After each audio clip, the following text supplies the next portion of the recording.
Olá, amigos! Está começando o The Money Street Conferences. Bem-vindos!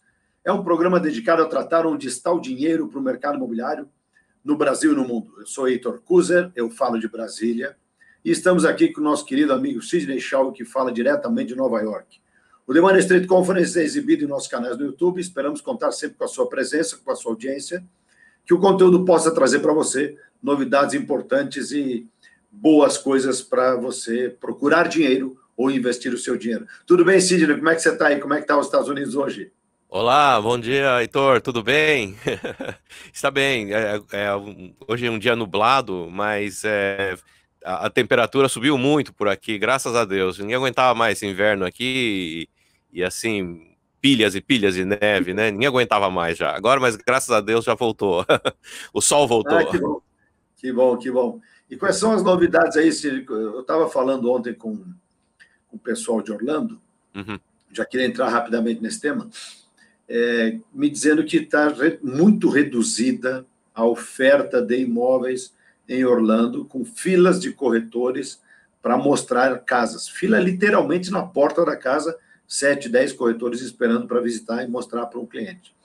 Isso está se refletindo nos Estados Unidos inteiros, Cid? Como é que está isso? Olha, sim, sim, de certa maneira está sim, viu, meu amigo? O estoque está baixo, o estoque tem baixado bastante. É, então, esse fenômeno está acontecendo sim. A gente tem investido em várias cidades dos Estados Unidos, uma delas é aqui na Filadélfia, e assim, a gente tem vendido. Porque assim, como nós investimos lá atrás, né, com grupos de investidores, investimos lá atrás, estamos realizando lucros agora, né? Então, tá ótimo, porque assim, você coloca um imóvel para vender. Ele tá vendendo rápido, tá saindo rápido. Teve imóvel que, tipo assim, no segundo dia eu já tinha, assim, contava 50 visitas, né? Então, Nossa, tem sido bastante ativo, bastante ativo. E às vezes a gente por recebe que, um... Cid? Você Oi? acha que é por que isso? Porque uma série de fatores, né, que foram levando a isso, né? Uma coisa em cascata a outra, né? Claro que a pandemia, eu acho que acentuou um pouco esse problema, mas já era uma coisa que já vinha acontecendo. E o nosso segmento aqui é um segmento mais de multifamily, nós não estamos vendo as casas, as casinhas, né? Aliás, as casinhas que nós tínhamos, nós estamos vendendo, né? E o setor de multifamily, aliás, as mesmas casinhas que nós temos são multifamilies também, são multifamilies menores, até 4 unidades, né? 4 inquilinos, tá? E para colocar, para a gente vender esses aí, geralmente os clientes que compram, né, quer dizer, os compradores, muitos deles são pessoas físicas mesmo. Essas pessoas, elas ah, compram, sei lá, vamos dizer que tem 3 unidades ou 4 unidades, eles moram em uma delas, né? E aluga as Ok. outras três, sabe? Então é o tipo assim, o proprietário mora no local, ele mesmo administra, ele vê se o cara não tá pagando, sabe? Então, assim, tem muita gente assim, então a gente acaba vendendo e com o financiamento que tem aqui, muito fácil. Às vezes o cara coloca assim muito pouco dinheiro, né? O cara coloca, sei lá, menos que 5% do valor do imóvel e financia os 95, sabe? E às vezes o cara, até para ter facilidade de pagamento da entrada, ele dá para, quer dizer, a gente dá para eles um desconto na forma de assistência do vendedor. Olha só. Porque o que acontece? No fim é o seguinte, a gente acaba majorando o preço para poder dar esse desconto para ele, mas que na verdade as casas dão uma valorização tão boa que o banco ele empresta o valor acima, entendeu? Olha só que interessante. Então isso tem acontecido, por isso que tanta gente quer, né? Porque o cara coloca só 5% do valor do imóvel, muitas vezes nem isso, porque por causa desse dinheiro que a gente dá de assistência para ele, que no fim é coberto vai acabar virando financiado pelo banco de qualquer maneira, né? Porque nós não vamos estar perdendo dinheiro com isso, tá certo? Nós como vendendo os imóveis, né? Então eles Claro. pegam no fim eles saem do bolso muito pouco. O cara põe lá, sei lá, 5, 10 mil dólares. O cara já está comprando um imóvel de três unidades e pode alugando para mais dois. Os caras, no fim, o aluguel que ele recebe paga o financiamento e ainda sobra para ele. um negócio da China isso, né? Sem dúvida. Agora, você sabe que essa questão que todo mundo tem falado há bastante tempo, na verdade foi a origem do subprime, né, e a origem do estouro da bolha imobiliária lá atrás. Verdade. Foi o crédito imobiliário, né? Foi. Só que nos Estados Unidos ele tem quase 9% do PIB americano empréstimo imobiliário. Uhum. No Brasil nós temos menos de 1%. Então, esse impacto para nós foi menor nessas bolhas, etc., porque não tinha essa crise. Certo. Mas aí sempre é mais significativo. Na mesma medida que a crise é maior, óbvio, claro, nós temos que crédito farto e barato, ele faz com que o mercado imobiliário cresça de uma maneira absurda, sem dúvida. Né? Isso é importante, né? Eu acho que a queda de juros no Brasil, acho que deve ter facilitado um pouco esse processo, né? E aproveitar para você e perguntar para você o que você está vendo no mercado no Brasil, como é que está indo? Olha só, Sidney, eu casualmente olhei para um cliente essa semana, na verdade para um amigo, porque eu não trabalho com aluguel ou venda de casas e apartamentos, só com projetos grandes. Certo. Mas eu dei uma olhada e tal, rapaz, para alugar casa em Brasília, ou você tem casas não boas, eu não vou dizer ruins, mas não boas, aí até R$3.000, mas realmente casas que não são boas. Casas entre 3 e 10 mil por mês, locação, né? Entre 3 e 10 mil por mês, umas casas antigas e tal, precisando... Sim, não é um lugar legal para morar, mas tem algumas. E casas acima de 25, 30 mil por mês. Entendi. Ainda assim, se você fizer um filtro aí, acima de 10 mil, com algumas exigências que você quer, 3 quartos, tal, você coloca lá, não tem muita oferta. Nem de casa, nem de apartamento e nem de cobertura, por incrível que pareça.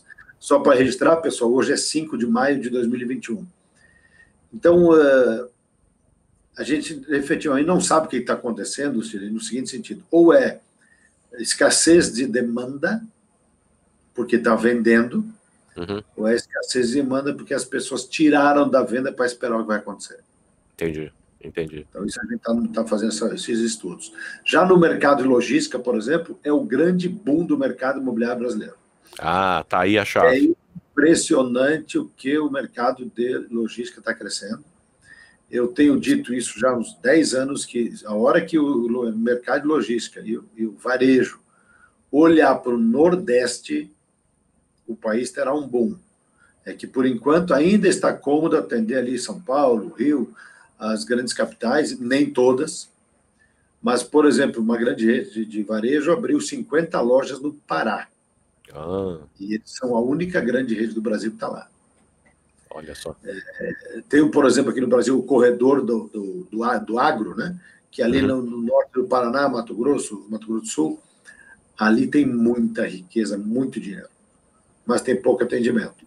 Então, mas esse mercado logístico, eu inclusive ontem publiquei um estudo sobre isso, ele está crescendo absurdamente, a demanda por galpões está muito forte, e uma coisa que não tinha até pouco tempo atrás é o last mile, né? Que é a última milha. Sim. E o cara botar um galpão perto da cidade ou dentro da cidade, porque no centro de distribuição vem para o galpão não entrega. Porque só para encerrar esse tema, nós tínhamos aí, antes da pandemia, 32% de compras online no Brasil.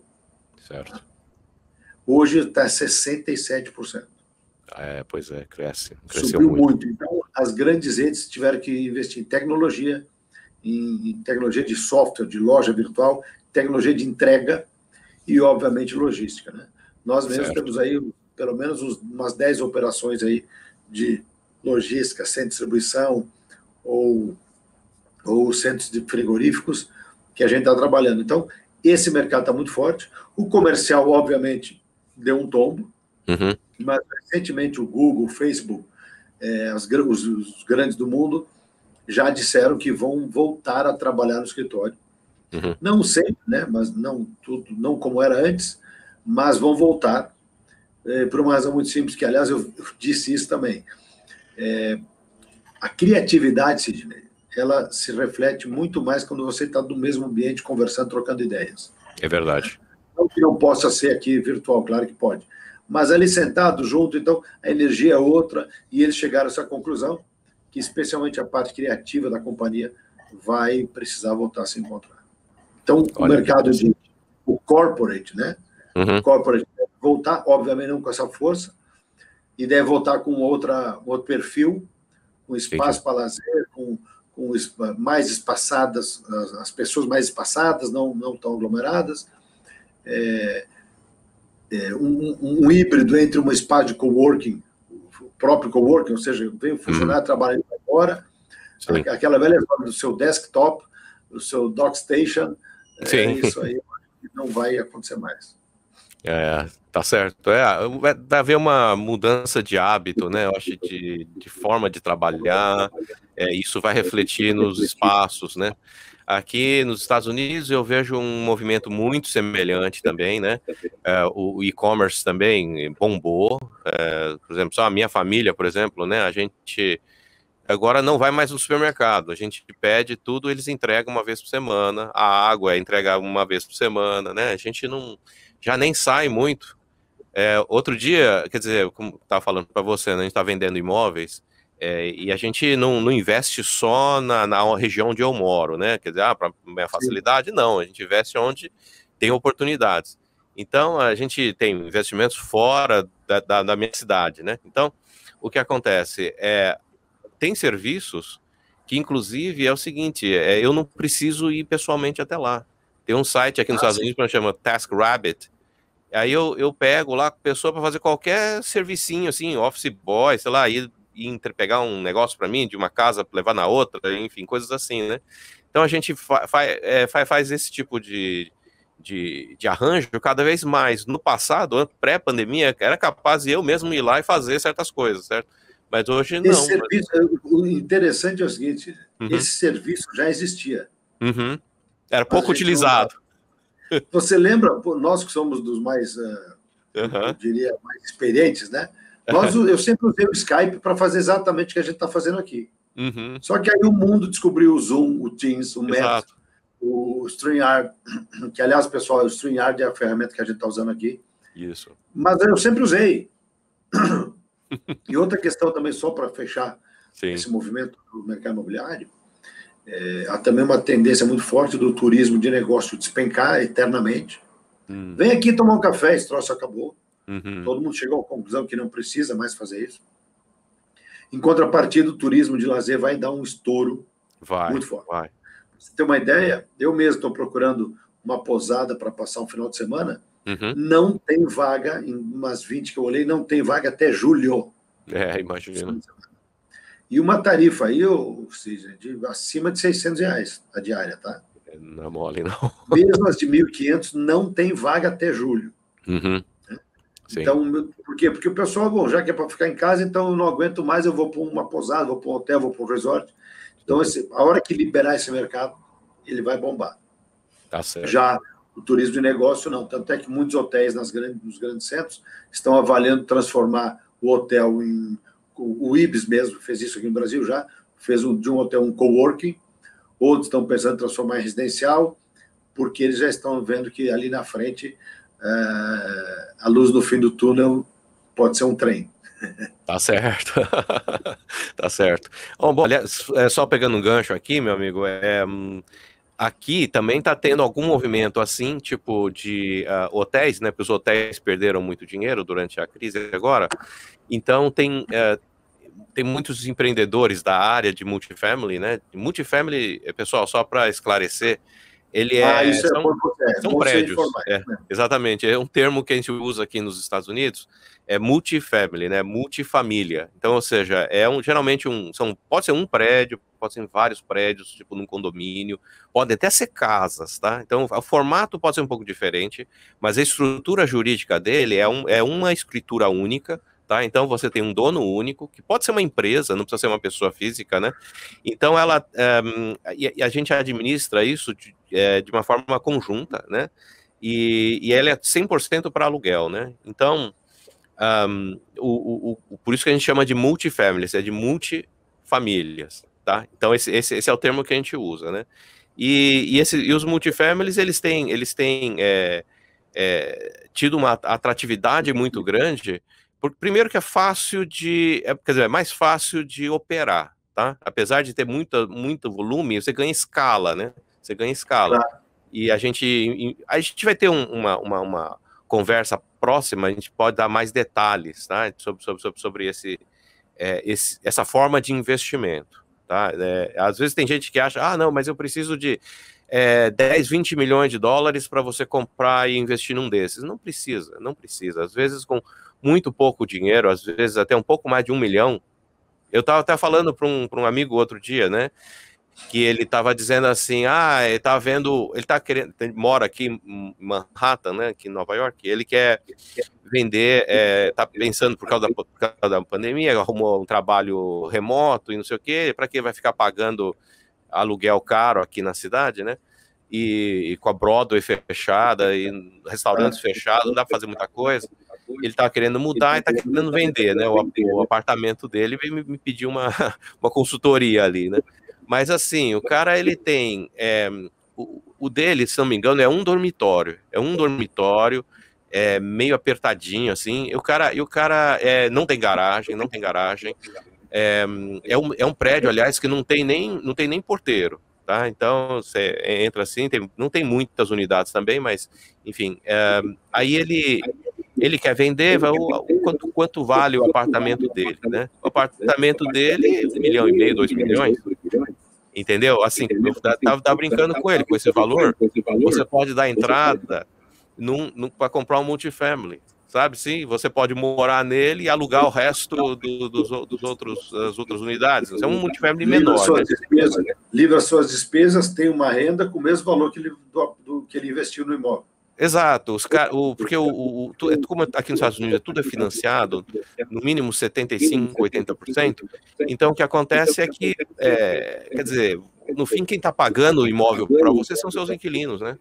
Claro. Entendeu? Então, ano que passa, eles vão pagando e abatendo o seu saldo devedor, né? Então, vamos dizer, se você tem um negócio, sei lá, de 20, 30 anos ali para pagar, ou 15 anos, isso vai sendo pago aos poucos, né? Aos poucos.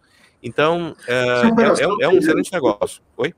É isso que eu lhe pergunto. Essa operação, assim, obviamente, tudo tem risco, mas claro, é uma operação de baixo risco, assim, tipo assim, eu compro, financio, é fácil de alugar, o valor que eu alugo eu consigo pagar o meu financiamento, pode sobrar um dinheiro. Como é que dá uma rápida pincelada para a gente aí? Certo. Nisso aí funciona assim, a gente investe de forma muito profissional, né? Eu sou um cara que veio do setor bancário, né? Eu já trabalhei há 20 anos em bancos em vários países, nos Estados Unidos, no Brasil mesmo, né, por onde eu comecei minha carreira. Trabalhei em Hong Kong também. Então, ou seja, eu tenho na minha cabeça, por exemplo, eu tenho essa formação técnica, né, essa formação de investidor profissional, sabe? Então, a gente, tudo é feito de forma analítica, né? A gente faz um estudo, né? Primeiro a gente precisa identificar aonde comprar. Então, por exemplo, já começa aí, aonde comprar. Aonde comprar, eu já estou antecipando um pouquinho a conversa que a gente vai ter no futuro sobre esse assunto, mas eu vou falar de uma pincelada rápida, tá? Então, assim, porque a gente sabe que o mercado, não importa se é de imóveis, ou de ações, ou de café, ou boi, né? Tem ciclos, né? De mineração, por exemplo, que o nosso Brasil ele é forte, né? Agora o ciclo de commodities que ocorreu no governo Lula, que foi tão beneficial ao Brasil, né? Por exemplo, por muito tempo, depois que a Dilma entrou, até mais recentemente, foi aquela coisa, uma crise seguida da outra, né? Mas não necessariamente por culpa do Brasil, tá? Digo assim, é o cenário mundial. Commodities não é uma coisa só do Brasil, né? Commodities, o Brasil é o produtor, né? Mas o mundo é o consumidor, certo? Então, o consumidor, por causa de crises globais, né, tem atrapalhado muito. Mas só que o que acontece é que agora está voltando outra vez. Por exemplo, eu tenho ações da CSN, né? Nossa, voltou aos níveis da época lá do Lula, e agora subiu além disso, né? Então, quer dizer, são indícios, né? Quer dizer, tu tem ciclos. Então a gente tem que ver no mercado imobiliário também isso também. A gente precisa saber que ponto do ciclo está o imóvel que a gente quer comprar. Se tiver num ciclo que não é muito favorável, não significa que não tem estratégias. Tem. E o que eu gosto do imobiliário é isso. Você tem uma estratégia para o tempo bom e para o tempo ruim. E até para o tempo que está morno também. Tá? Então, ou seja, tem que ter a estratégia certa. Então, vamos supor, você quer entrar, você está começando, quer colocar o dinheiro agora pela primeira vez, é melhor você pegar num ciclo que a gente chama de mercado emergente, que é aquele que ainda não emergiu, ele ainda não começou a crescer, mas ele ainda está num ponto baixo. Aí você fala, mas no mercado americano como é que está isso, né? É que assim, o mercado imobiliário, ele é fragmentado, ele não é igual, tipo assim, não tem o mercado nacional, né? Estamos no Brasil, por exemplo, o Brasil é um país muito grande, tá certo? Você tem lá o que está no Oiapoque, é o Chuí, com certeza eles podem estar em ciclos um pouquinho diferentes, tá certo? Possivelmente.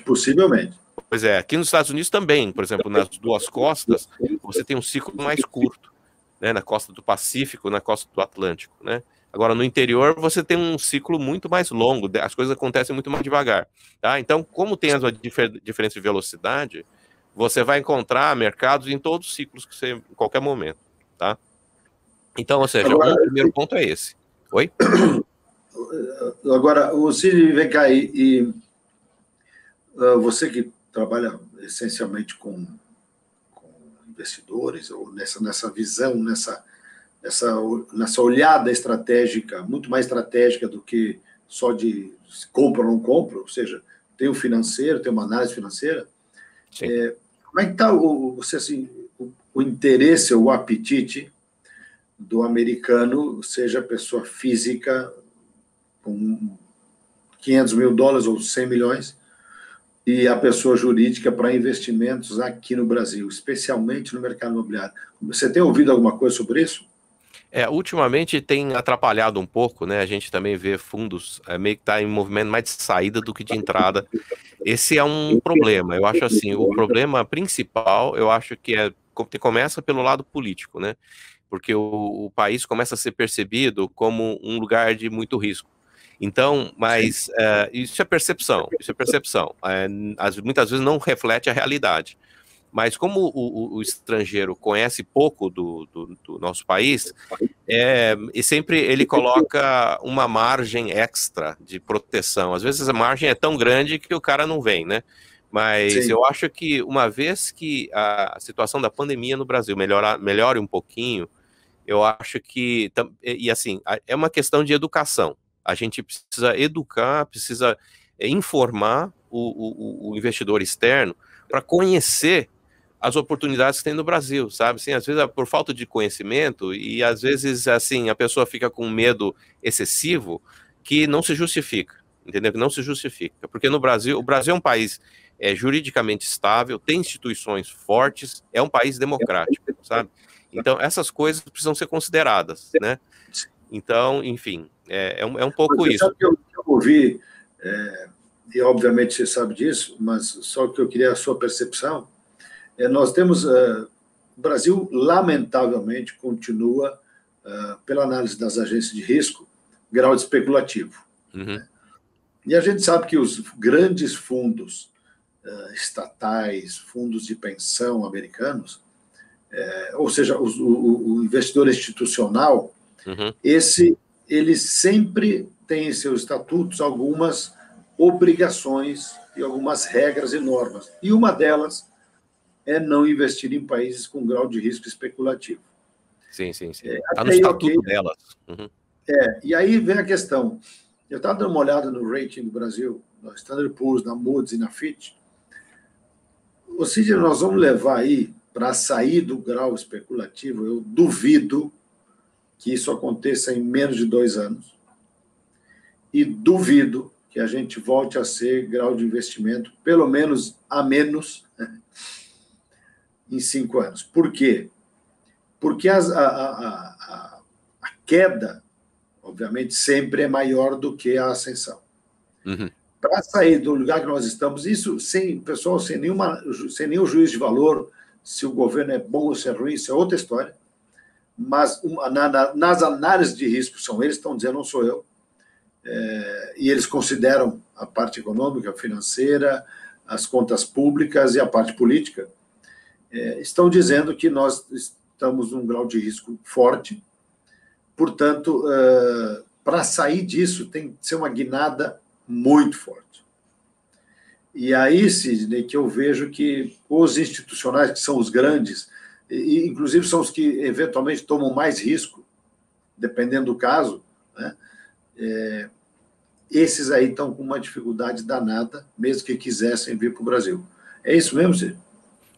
Olha, meu amigo, eu vou discordar um pouquinho de você na parte de... Porque eu sou, acho que talvez um pouco mais otimista que você, dessa maneira. Eu sou um pouquinho mais otimista. Porque, veja bem, eu acho que assim, é claro que às vezes parece o problema, ele é relativamente claro, né? Quer dizer, você uma crise sanitária que precisa ser controlada, isso aqui causa uma percepção forte, né, com relação aos investidores, né? Crise sanitária, crise política, você tendo uma estabilidade um pouco melhor, que a princípio não devia ser coisa difícil para fazer, né? Que só depende das pessoas, tá certo? O vírus, essas coisas da natureza é muito mais difícil de controlar, tá certo? Sim. Criaram vacinas já, né? Então, ou seja, o importante é resolver essa parte, tá? Isso aí, acho que essa lição de casa acho que é importante, mas veja bem, por que eu sou relativamente mais otimista? Pelo fato do seguinte, que eu tinha falado agora há pouco, sobre que existe uma possibilidade de haver um novo boom das commodities. Pode acontecer. Por quê? Porque essa demanda reprimida, por muito tempo já, é um ano de demanda reprimida, né? Como você falou, das viagens, né? Sim. Pessoas vão querer, é uma demanda reprimida, elas querem viajar, né? Elas querem sair, elas querem, né? Então, nesse aspecto, o que eu vejo é assim, não é só nisso, tanto, por exemplo, eu acompanho as ações também sou investidor em ações, então, assim, eu acompanho muito próximo. Essa semana, por exemplo, semana passada, foram os anúncios dos lucros das empresas, né, e muitas dessas que a gente chama de FANG, né, Facebook, Apple, essas grandes, Google, né, Netflix, essas grandes do setor tecnológico, né, a Amazon, estão assim com lucros espetaculares, sabe assim? Mas é claro, considerando de que você vem de um ponto baixo, né, que foi durante a crise, tá certo? Você perdeu muito lá e agora está recuperando, é lógico que qualquer subida tipo assim, percentualmente... Você tinha $1 milhão, você tinha $1 milhão lá atrás, baixou para 500, agora está 1 milhão. Puxa, valorizou. Não, você voltou há 2 anos atrás. Exatamente. Ou seja, tem esse ponto também, mas de qualquer maneira, isso ilustra, né? E, por exemplo, aqui nos Estados Unidos, a gente vê que a renda a renda pessoal, né? O personal income, que se diz assim, né? E vários outros medidores só têm melhorado. Na área de empregos está bombando também, sabe? Tem indústrias que não conseguem nem contratar gente, né? Por falta de talento. Então, isso nós estamos passando aqui também, falta de qualificação. Exato. Exatamente, isso vai passar. Com isso passando a nível global, né? O que vai acontecer é o seguinte, na minha opinião, né? Eu acho que o cenário vai melhorar muito, a produção mundial vai aumentar bastante. Esse negócio essa política, né, mais isolacionista do Donald Trump, né, já não vai estar acontecendo mais tanto. O Biden já voltou para essa coisa o presidente Biden, né? Já voltou para essa coisa de multilateralismo, apesar da polarização com a China. Eles, no lado comercial, eu acho que as coisas vão fluir melhor. Então, eu acho que pode ser uma oportunidade para o Brasil também, viu? Se aguentar o tempo ali, segurar por mais algum tempo, eu acho que a gente consegue chegar lá e bom, né? Mas a gente tem que fazer a lição de casa também, né? Tá certo? Uma vez feita a lição de casa, o mercado externo, acho que tem, como eu estava falando das commodities, eu acho que vai puxar o Brasil. Oi? Ele reage. Ele reage, Entendeu? Então... Meu querido Cid, nós estamos chegando aqui no final do nosso programa. Eu queria que você desse uma mensagem aí para... 2 mensagens. Certo. Uma para o americano, no sentido do investidor americano sobre o Brasil, e a outra para o brasileiro, ou o investidor, ou então não necessariamente o investidor, mas aquele que tem um dinheiro guardado, tem uma condição financeira melhor e está pensando em investir nos Estados Unidos. Qual seria a mensagem para esses dois seres que são absolutamente... querem a mesma coisa, certo, mas estão em lugares diferentes? Perfeito. Eu vou mandar, então, 3 mensagens. A primeira mensagem é geral, é para todo mundo, tá? Eu acho assim, hoje em dia, principalmente para pessoas da minha idade, por exemplo, né? Então, assim, a gente não está acostumado a investir fora das fronteiras nacionais, né? Porque para a gente cresceu num mundo em que não tinha essa tecnologia toda que tem hoje, tá? E as facilidades que tem hoje. Outro dia, você até mandou um site pelo WhatsApp que eu vi, que é possível, acho que chama Noma Global, acho que uma coisa assim, você pode abrir uma conta corrente de investimento no Brasil, aqui nos Estados Unidos, sem sair de casa, né? Isso, então, conta digital, né? Conta digital, exatamente. Conta digital, entendeu? Então, ou seja, agora a moeda digital, na China, por exemplo, já nem usam mais dinheiro físico, estão usando, totalmente digital, né? Só com o celular, o smartphone, você faz tudo, né? Qualquer transação financeira. Então, assim, as coisas estão mudando muito rápido. Então, se você mora no Brasil, ou se você mora nos Estados Unidos, na China, no Japão, e você quer investir em outro país, além do seu, que você já está bastante investindo no seu próprio país, ficou muito mais fácil, né? É uma coisa muito simples, muito mais simples do que as pessoas imaginam, tá? E uma outra mensagem, assim, que eu diria importante para todo mundo que quer investir. Uma coisa é você comprar um imóvel de férias, tá certo? Aquele ali é um investimento. Isso é outra história. É que é outra história, porque aquele ali é um investimento mais emocional, entendeu? Para você curtir com a família, etc e tal, ter a gente chama aqui pied de terre, né? Um pedaço de terra em outro lugar. Mas se você quer retorno financeiro, você está pensando como investimento mesmo, você quer que receber renda, você quer ganhar valorização, aí você tem que ir para o profissional. Você tem que ir ver com alguém que é um investidor mesmo, que faz investimento, faz análises, sim. Entra no detalhe, né? E planilha tudo, a gente entra já sabendo quando é que a gente vai sair, entendeu? Pelo menos tendo uma boa, já uma projeção que vai acontecer, sabe? Assim, então é totalmente diferente, não basta pegar um corretor, dar uma olhada aqui, ali, tá? Vai um pouco mais além, tá? Se é um investimento pequeno, não tem problema, você vai comprar uma casa de férias para você alugar de vez em quando, casa menor, tudo bem, né? Tranquilo. Mas aí não é um investimento. O retorno está muito bom.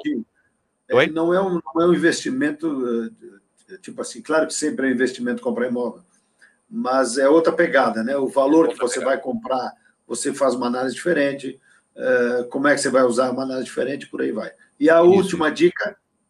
Pois é, agora a mensagem, a dica final para as pessoas, né? Então, assim, hoje em dia ficou muito fácil, né? Se você está no Brasil e pensa em fazer algum tipo de investimento fora, tem todos esses cuidados, né? Eu sugiro que acompanhe aqui nossas conversas no canal, a gente vai passando essas dicas para vocês, tá? E é isso, que vocês puderem aprender, assim, educação é a coisa mais importante, né? Para qualquer coisa, principalmente num país que você não conhece. Agora, desculpa. Não, desculpa, pois não. Tá. Agora, com relação aos amigos que estão fora do Brasil, né, que estão interessados em investir no Brasil, seja você americano, chinês, japonês, alemão, não importa a sua nacionalidade, quer conhecer um pouco mais o Brasil, eu acho que essa é uma oportunidade única, porque assim, a gente geralmente, né, quer dizer, como investidor, a gente quer pegar, você não vai querer comprar quando já está bombando, né? Você quer pegar o ciclo no início. Então, mesmo que não seja esse o momento, fique de olho, né? Acompanhe a gente no nosso canal e que nós vamos estar falando de dicas com relação aos investimentos no Brasil. O Heitor é um especialista, ele tem muita experiência, ele já tem assim, inclusive até revistas, né, do setor, e ele está sempre publicando estudos e análises, etc. Então, ninguém melhor do que ele para poder estar compartilhando esse tipo de informação. Então, eu sugiro realmente, se você não é brasileiro e gostaria de investir no Brasil, que também é muito fácil, tá? O Brasil é um país que tem uma segurança jurídica muito forte, tá? É um país democrático, tá? Então, ou seja, tem seus problemas? Tem, mas assim como qualquer outro lugar, aqui nos Estados Unidos também temos problemas, Não, claro. não é assim, Então, ou seja, é uma alternativa de investimento importante, é um país que tem um potencial enorme de crescimento, sabe? Sim, ele tem uma população jovem, sabe? Assim, pensando em longo prazo, sei lá, 15, 20 anos, eu acho que o Brasil não pode deixar de ser considerado, tá? Essa é a minha mensagem para os nossos amigos fora do Brasil. Meu querido Sidney, muitíssimo obrigado. Sempre é uma aula falar com você. Imagina, igualmente. Como você mesmo falou, bom, primeiro quero agradecer sua gentileza, suas gentis palavras, dizendo para vocês, pessoal, que os meus amigos, eu tenho dois tipos de amigos. Na verdade, a maioria dos meus amigos, eles são mentirosos ou exagerados, né? O Sidney, as duas coisas. Então, mas pessoal, desde que dê resultado, dinheiro no bolso é o que vale, tá certo, meu amigo? Sem dúvida. Senhores, meus queridos, quem está nos assistindo aqui, muito obrigado pela sua audiência, pela sua paciência, estar aqui com a gente. Nos próximos programas nós vamos trazer muita novidade, especialmente um programa dedicado ao multifamily, como o Sidney já informou, e o The Money Street Conference está só começando. Muitíssimo obrigado, Sidney, um abraço para você, para sua família aí. Até o próximo programa. Muito obrigado, pessoal. Um abraço. Muito obrigado. Valeu a todos que nos assistem. Um abração. Um abraço. Valeu, Heitor.